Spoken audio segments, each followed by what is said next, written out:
katika mwezi huu wa kwanza, kwa sababu kulikuwa kuna makasha mengi sana ambayo yalipelekea kujaa kwa ICD, lakini vile vile maeneo ya bandari. Lakini tumechukua initiative za kuongea na wadau.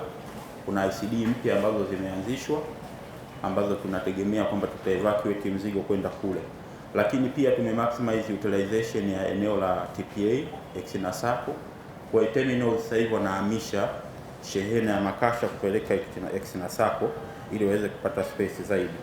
Kurasini Logistic Park phase 1 inaweza kuwa imekamilika, kwa hiyo tutaanza kutumia kupeleka makasha eneo lile. Meli 533 ambayo ni mbele ya lengo kwa asilimia 3.1, lakini ukilinganisha na mwaka jana tuko mbele ya lengo kwa asilimia 15.4.